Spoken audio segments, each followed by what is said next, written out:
BLGS finals now here, and we've got a good bit to discuss and talk about in today's video. Also, a pretty big patch or update that happened to the game right as we were going into these finals for North America. Crazy stuff. It looks like long-term implications maybe for the competitive scene of Apex. I'm really surprised they do this like right before you go into something. Like maybe not make a big change right before teams are about to play a finals tournament. I don't understand why that happened, but we'll talk about it, dive into it. Firstly, wanted to make mention of the EMEA finals. No big surprise here. We saw big teams play very well and do a great job. Aurora being number one. Don't forget though, they did have a roster change not long ago.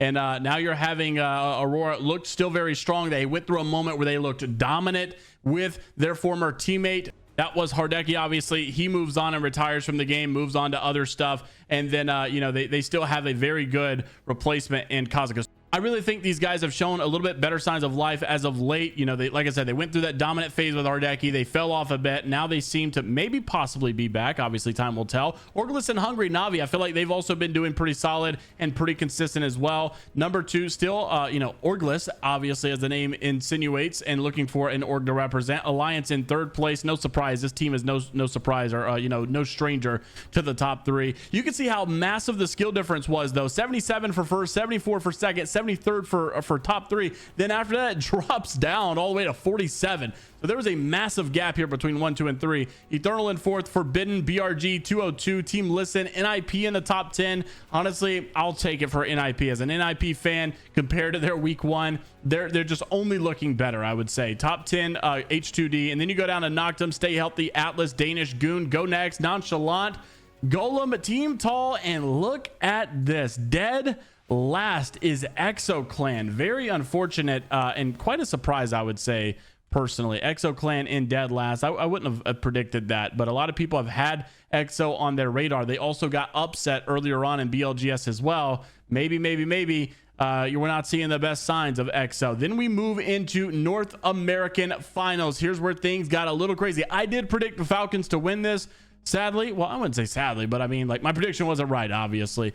Liquid Alienware, though, I will say this. There is a note here to make. Liquid Alienware in first by a pretty good margin, 82 points. That's obviously Kurev, the South American guru. I'm so excited for, more South American players to have more representation and doing so solid, man. Liquid's not in just a conversation, but they are doing great. Honestly, when they first made this roster, I was a little worried because their immediate signs of results were not good, especially since they made the meta change. I feel like they've really been a different team and looked very strong. So hats off to them and congratulations to Liquid. They have looked solid. And also you'll notice that this is not new. They've looked solid really recent, along with the next two teams. That's Moist Esports in second, who almost had a chance to do something big. They came back big in game 6 and they kind of passed the Falcons. They passed some others, but Moist Esports in second, Falcons in third. Falcons were also up there in that conversation. They looked good, but they could not really get a good game 6 going to make anything happen. Plus there was a pretty big gap there with Liquid.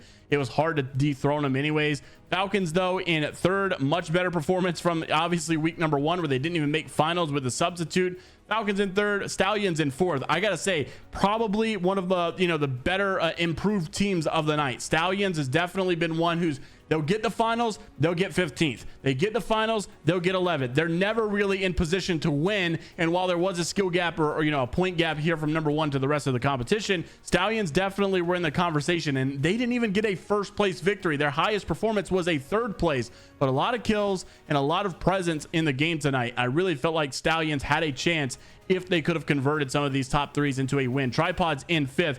Obviously, we've been calling that they've been doing pretty consistent. This is a different Tripods team, I would say, than what we saw, earlier on where they were, getting upset in some of these earlier rounds. TSM, top 6, no surprise, a very good team. Furia, Lone Sharks, Board, also known as in a top 10. Fire Monkeys, NRG in 12th. Broski's, Gods Among Men. Purple Slushy, Ape Gang, Cloud9, Durags, Dragons, and Odium in the bottom 20. Cloud9 was playing with a substitute in Stunny. Naughty was out for a bit, so I'm not going to really critique this performance too much. Honestly, making it to the finals and even winning some of the groups, not a bad look at all. But if you'll notice, the top 3 are no stranger to the top 3 we just saw from Oversight's stat lines. Just literally days ago, Oversight had tweeted, and I didn't have it pulled up, but I might as well just do it live on stream while I'm making the video here. But Oversight had pulled up how consistent these teams have been over the last couple of weeks. And just take a guess at who the top three were. Look at this. Falcons in first, Moist in second, Liquid in third. The same top three teams from ALGS Champ Scrims are also top three in BLGS finals. I thought that was an interesting stat line considering there were so many teams that competed. What are the odds that these three teams are also, the three teams going to the BLGS? And also, they are some of the most playing teams in ALGS scrims, meaning like they didn't have just one set like LG had, right? We talked about LG, their lack of ALGS scrims and not getting as much reps as some of these other teams are. They get early, day two, they don't make it to the finals. That's a big case for them. Obviously, ALGS is the end all be all, especially with champs coming up in 2 months or about a month and a half or so. But I just thought that was an interesting stat line. Some of these guys that are playing the most and they're performing the most in ALGS scrims are also getting the results, literally a 1-to-1 comparison just about in BLGS finals.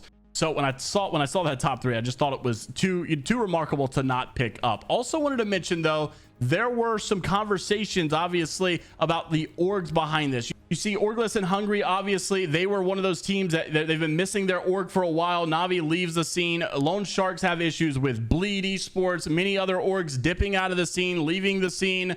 I hope that we're not seeing this happen, but TSM actually had their coach Talmadge tweeting at TSM, the org itself, saying, hey, maybe you could tweet that we're in BLGS finals tonight. Maybe you could show some support. Some are saying ever since Hal left and moved on to the Falcons that TSM's presence in Apex has not really been felt as far as the content creation, the org itself. It's mostly just been the creators performing, the players performing well. And so it does suck to see less involvement with some of this stuff. And even the coaches, I guess, a little frustration saying, hey man, we're playing a BLGS tonight finals if you want to tweet or something. I don't know if that meant to come off the way that it did, but it definitely felt more like, okay, they're not feeling like TSM is, really active or involved in the scene anymore. And they're just basically here and repping the name. But we've also got to make mention of this. A big change did take place as we were going into these finals. Raven tweeted out of nowhere, and I was so confused seeing this, that there were no more gold knockdown shields in comp confirmed. I thought that meant the tournament rule set. You guys know if you go into private matches, there's a tournament, a standard rule set,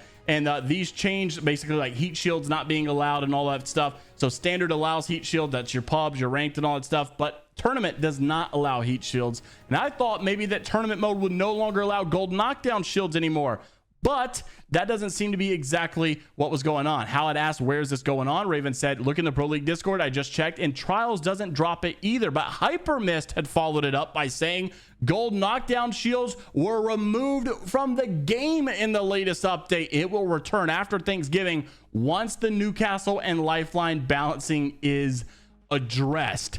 That is a big change to take place because Newcastle and Lifeline and Gibraltar being meta right now, especially for ALGS, BLGS, the gold knockdown shield is a pretty, remarkable item to add to this meta. Taking that out of like short notice, out of nowhere, is kind of crazy right before a tournament finals happens. Just thought I would make mention of that. But obviously, I think we're still looking at a very support heavy meta. Nothing too crazy to change there, but just thought it was noteworthy. Interested to see your thoughts down in the comment section below. What was the biggest surprise for you going into these ALGS finals or BLGS finals in week qualifier number 3? One more to go, obviously after the Thanksgiving break that is about to occur. Interested to see your thoughts down in the comments below. Like and subscribe if you want to stay up to date with all things inside the world of Apex Legends, esports news, drama, stories, and much more. Until the next time, we'll see you all later, Gators.